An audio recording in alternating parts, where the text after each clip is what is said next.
जय हिंद छात्रों, आप सभी का स्वागत है आपके अपने YouTube चैनल ज्ञानवर्धक एजुकेशन में। चलिए आज हम पढ़ेंगे परियोजना के बारे में। देखिए, इससे पहले वीडियो मैंने आपको परियोजना का परिभाषा है ना, ये सब बता दिया था।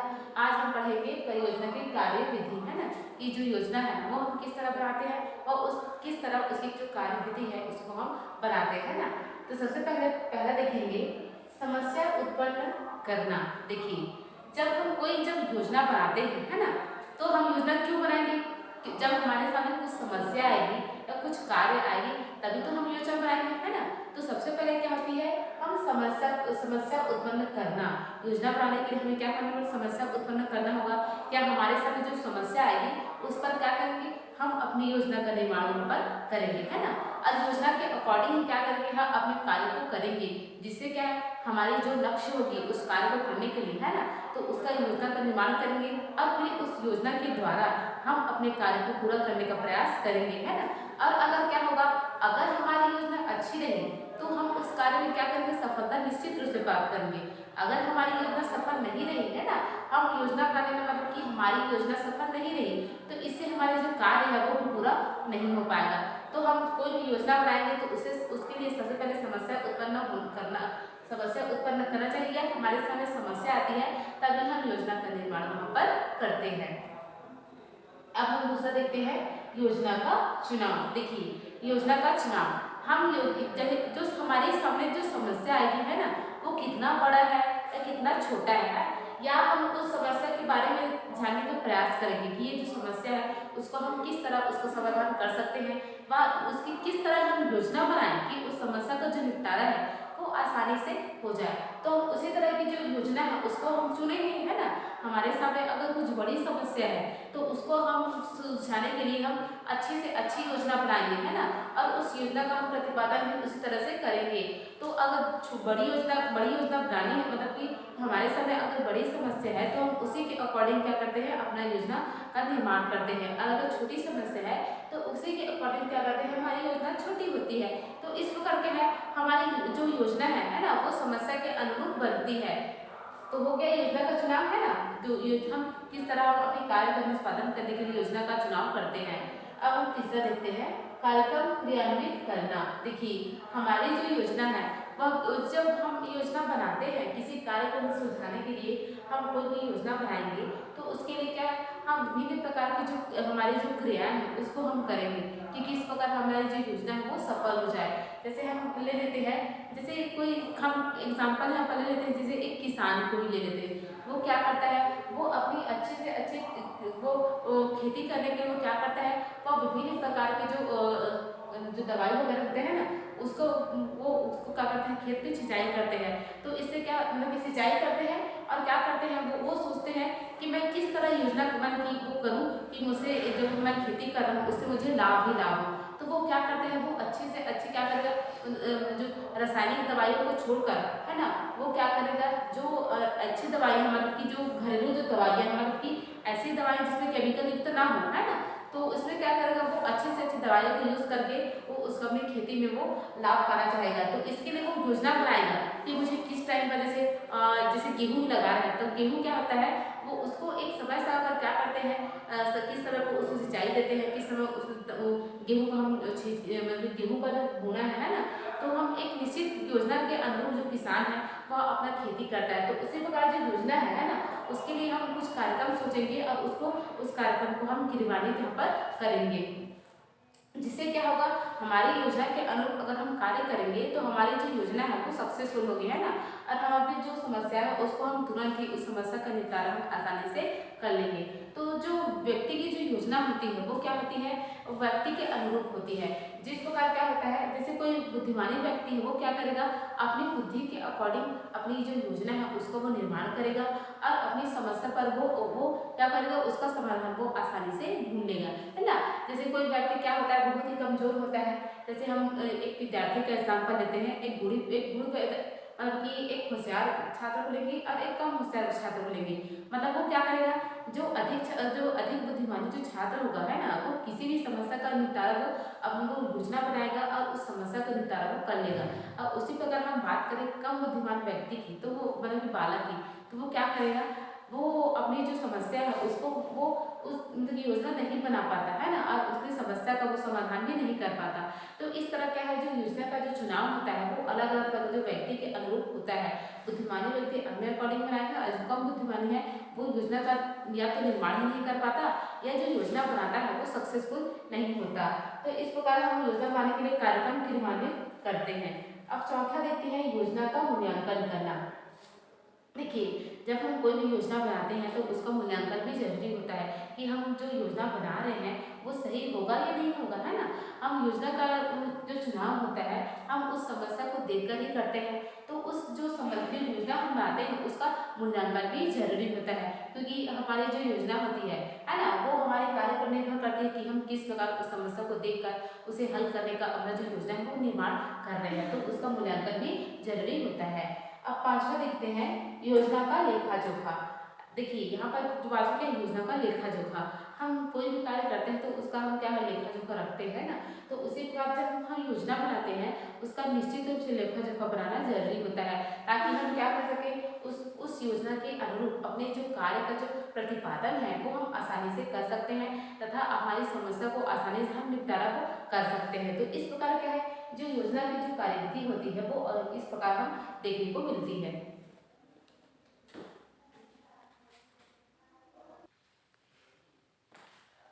चलिए, अब हम योजना के गुण देख लेते हैं ना, कि ये जो हम योजना बनाते हैं उसके क्या क्या गुण होते हैं उसको हम देखते हैं। पहला है ज्ञान का स्थायित्व। देखिए, कोई भी व्यक्ति जब अपनी योजना जो तैयार करता है तो उसमें क्या होता है, वो अपनी तर्क एवं बुद्धि का प्रयोग करके वो योजना का निर्माण करता है। इससे क्या होता है, जो व्यक्ति में जो ज्ञान का जो स्थायित्व है ना, वो क्या होता है स्थायी होता है, मतलब उसका जो ज्ञान है वो स्थायी होता है, मतलब उसको वो निश्चित रूप से उस योजना बनाएगा तो उसमें ज्ञान का भी क्या होगा, प्रसार होगा, और उसका जो ज्ञान होगा वो स्थायी होगा, है ना। अब दूसरा देखते हैं सामाजिक गुणों का विकास। देखिए, जब हम योजना बनाते हैं तो इसमें क्या होता है, व्यक्ति भी या बालक को क्या होता है सामाजिक गुणों का भी विकास वहाँ पर होता है, क्योंकि जब व्यक्ति समस्या को जब सुलझाने के लिए वो अपनी योजना तो तैयार करता है तो उसमें वो हर पहलू को लेता है ना, कि किस प्रकार वो समस्या का निपटारा वो कर सकता है। तो इसमें वो समाज की जो गतिविधियाँ उसको भी वो सीखता है, उसी के अकॉर्डिंग अपनी जो योजना है उसको तैयार करता है।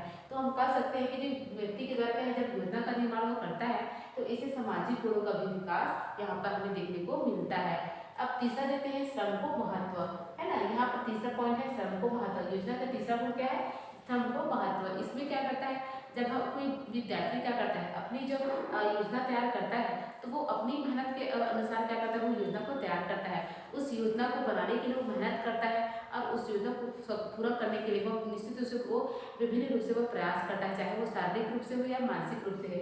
तो वो उसी तरह का वो श्रम करता है अपनी योजना को सक्सेसफुल करने के लिए। तो इस प्रकार कह सकते हैं कि योजना का तीसरा गुण क्या है, श्रम को महत्व। इसमें जो व्यक्ति और जो विद्यार्थी का जो श्रम है वो महत्वपूर्ण होता है। अब देखिए चौथा स्वतंत्रता। देखिए, योजना का जो चौथा गुण होगा क्या है, स्वतंत्रता। इसमें क्या होता है, जो विद्यार्थी होता है वो अपनी जब योजना का निर्माण करता है तो वो स्वतंत्र रूप से क्या है, स्वतंत्र रूप से चिंतन करता है ना। उसमें उसे स्वतंत्रता होती है कि वो किस प्रकार का योजना बनाए। इसमें कोई बाहरी उसको नहीं बोलता कि इसी योजना को बनाओ, है ना। वो क्या होता है अपने अनुसार योजना बनाने के लिए वो स्वतंत्र होता है। अब पांचवा देखते हैं स्वाध्याय को प्रोत्साहन।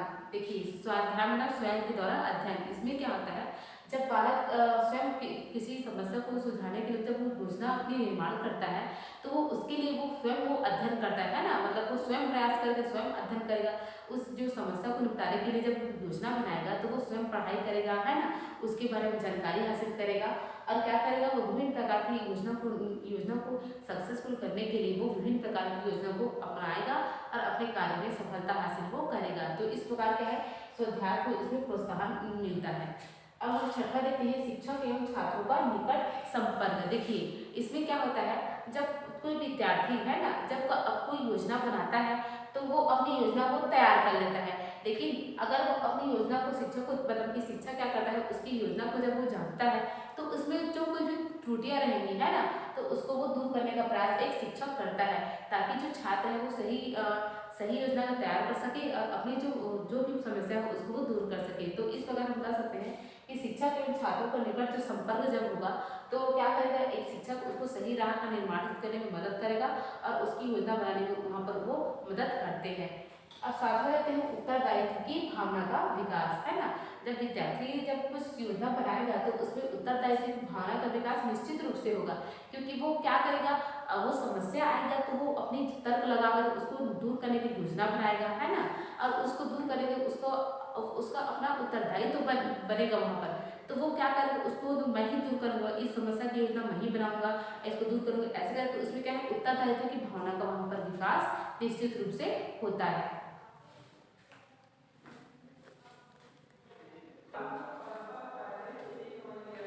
चलिए अब हम योजना के दोष देख लेते हैं कि योजना जो हम बनाते हैं तो उसके क्या क्या दोष होते हैं, उसको हम देखते हैं। पहला है अत्यधिक समय की खपत। देखिए जब हम कोई भी योजना तैयार करते हैं तो उसमें क्या होता है, अत्यधिक समय लगता है, क्योंकि जब कोई भी समस्या है ना तो हम उसी के अकॉर्डिंग अपना योजना बनाएंगे, तो निश्चित रूप से इसमें जो समय लगेगा वो अधिक लगेगा। तो एक जब हम विद्यार्थी की बात करेंगे, है ना, तो वो एक निश्चित समय सारणी के अनुसार ही विद्यालय में जाता है ना। अब निश्चित समय सारणी के अकॉर्डिंग उसे जो विभिन्न जो सब्जेक्ट्स होते हैं वो उसके जो शिक्षा वो शिक्षकों द्वारा दी जाती है एक निश्चित समय के अकॉर्डिंग। तो अगर वो उसकी योजना बनाने के लिए अगर बोला जाता है ना तो उसी योजना बनाने में क्या होगा, अत्यधिक समय लगेगा, तो इससे क्या होगा, अत्यधिक समय की क्या होगी, खपत वहाँ पर होगी। अब दूसरा देखते हैं, पाठ्यक्रम को पूर्ण कर पाना संभव नहीं है ना। जैसे पहले पॉइंट की तरह ही जो हम पाठ्यक्रम जो होते हैं, विभिन्न जो पाठ्यक्रम होते हैं, तो उसमें क्या होता है, उसको निश्चित समय सारणी में उसको पूर्ण कर पाना संभव नहीं होता है ना। क्योंकि योजना जब बनाएंगे तो उसकी योजना तैयार करेंगे, तो इसमें क्या होता है, जो बालक होता है वो क्या कर पाएगा, निश्चित समय सारणी के अकॉर्डिंग क्या कर नहीं, वो अपनी जो योजना है उसको पूर्ण नहीं कर पाएगा, और निश्चित समय पर जो पाठ्यक्रम है वो भी पूर्ण नहीं हो पाएगा, है ना। क्योंकि इसमें क्या होगा, योजना बनाने में अधिक समय लगेगा, तो इससे क्या है, हम निश्चित समय पर अपने जो पाठ्यक्रम का जो संचालन है वो उसे भी सही समय पर हम नहीं कर पाएंगे। तीसरा, केवल उच्च कक्षाओं के लिए उपयोगी। देखिए जो योजना जो विधि होती है ये क्या होती है, इसके द्वारा जो बच्चे होते हैं वो विभिन्न प्रकार की योजना विधि को अपनाते हैं, लेकिन यह केवल उच्च कक्षाओं के विद्यार्थी के लिए उपयुक्त होता है ना।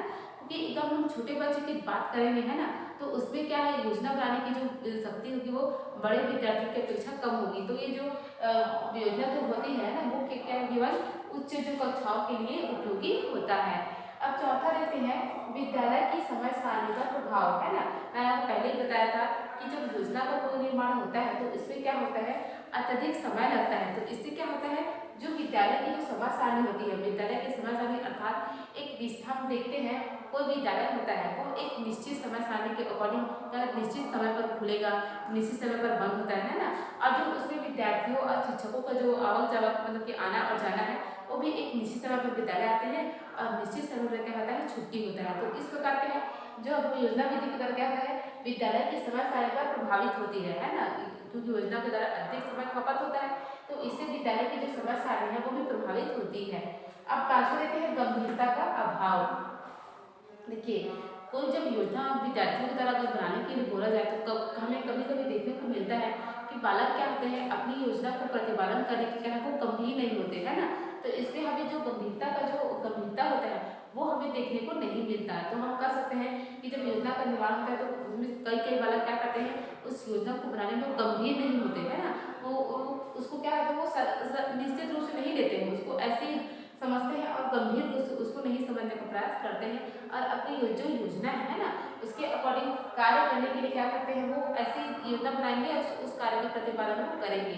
मतलब योजना बनाने में वो गंभीरता हमें देखने को नहीं मिलेगी।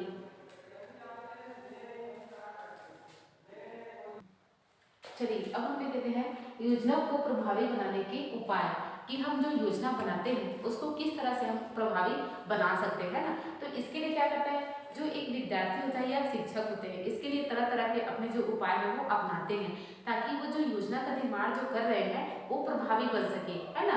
और जो योजना के द्वारा हम अपनी समस्या का समाधान हम आसानी से कर सके। तो इसलिए जो योजना बनाते हैं उसका प्रभावी होना भी बहुत जरूरी होता है ना, क्योंकि उसी अकॉर्डिंग हम कार्य का जो प्रतिपादन है वो हम आसानी से कर लेते हैं। तो पहला है शिक्षक द्वारा आवश्यक मार्गदर्शन। देखिए पहला पॉइंट क्या है कि जो जब बालक अपनी योजना तैयार करता है ना तो उसमें जो भी कमियां या त्रुटियां होगी उसको एक शिक्षक के द्वारा उसे सुधारना चाहिए, है ना। क्योंकि एक जो शिक्षक होता है वो सभी बातों को क्या करता है, वो उचित मार्गदर्शन करता है, चाहे वो योजना के क्षेत्र में हो या पढ़ाई के क्षेत्र में हो या उसकी जो मानसिक या शारीरिक विशेषताओं पर, है ना। वो सभी तरह से क्या करता है, मतलब एक शिक्षक का जवाबदारी क्या होता है, बच्चों का सर्वांगीण विकास करना, है ना। तो इसमें क्या करता है, जो योजना बनाने पर जो बच्चे योजना बनाते हैं उसमें भी क्या करते हैं, एक शिक्षक क्या करता है, उसे अगर त्रुटियां रहती हैं तो वो उसमें सुधार करते हैं, है ना। और उन्हें निश्चित रूप से क्या करते हैं, उस योजना को प्रभावी बनाने के लिए वो कुछ अपने क्या करते हैं, वो गुण बताते हैं या उस योजना को और अच्छी बनाने के लिए वो विशिष्ट प्रकार के क्या करते हैं, बच्चों को सलाह देते हैं कि आप अपनी योजना को और बेटर कर सकते हैं, उन्हें कुछ सलाह देते हैं। अब दूसरा देखते हैं परियोजना का निष्पक्ष मूल्यांकन। देखिए इसमें क्या होता है, परियोजना के द्वारा क्या करता है, निष्पक्ष मूल्यांकन। जब बच्चा कोई कार्यविधि अपना अपनाता है ना, तो उसमें क्या है, निष्पक्ष मूल्यांकन किया जाना चाहिए। क्योंकि निष्पक्ष मतलब कि बिना किसी भेदभाव के, है ना। सभी विद्यार्थी क्या है, अपने अपने अकॉर्डिंग बनाते हैं योजना, तो उसमें क्या है, जब एक जो कोई आकलनकर्ता होता है वो क्या करता है, उसका मूल्यांकन उसे निष्पक्ष रूप से करना चाहिए, किसी किसी के साथ क्या भेदभाव नहीं करना चाहिए, उसे निष्पक्ष रूप से उसका मूल्यांकन किया जाना चाहिए। अब तीसरा देते हैं गंभीरता से लिया जाए। हम जब भी कोई योजना तैयार करते हैं तो उसमें हमें गंभीर होना चाहिए, है ना। तो जब विद्यार्थी भी अपनी योजना को तैयार करता है तो उसे शिक्षक को समझाना चाहिए कि अपने आप जो योजना बना रहे हो उसमें आप गंभीर रहो, है ना। तभी आप अपनी जो योजना है उसे आप कारगर बना सकते हो और बेटर से बेटर कर सकते हो। तो इसमें क्या है, उसको गंभीरता से उसे लिया जाना चाहिए। अब चौथा देखते हैं उपलब्ध संसाधनों पर बल। देखिए जब हम योजना तैयार करते हैं तो उसके लिए क्या है, विभिन्न प्रकार के हमें जो संसाधन है उसकी भी जरूरत पड़ती है ना। तो इसमें क्या है, हम जो उपलब्ध हमारे पास जो संसाधन होते हैं उस पर हमें अधिक बल देना चाहिए ना, और उसी के अकॉर्डिंग हम अपने जो कार्य का निष्पादन है वो आसानी से कर सकते हैं और योजना बनाते समय हमें कोई परेशानी का भी सामना नहीं करना पड़ता। तो इस प्रकार हम कह सकते हैं कि जब कोई व्यक्ति योजना तैयार करता है तो उसे अपनी बुद्धि क्षमता के द्वारा वो विभिन्न प्रकार से प्रभावी बनाने का प्रयास वो करता है और निश्चित रूप से अपनी समस्या का समाधान वो कर लेता है। और अगर योजना अच्छी होगी तब उसकी जो कार्य है वो भी अच्छी होगी। तो इस प्रकार जो है योजना को हम विभिन्न प्रकार से प्रभावी बना सकते हैं।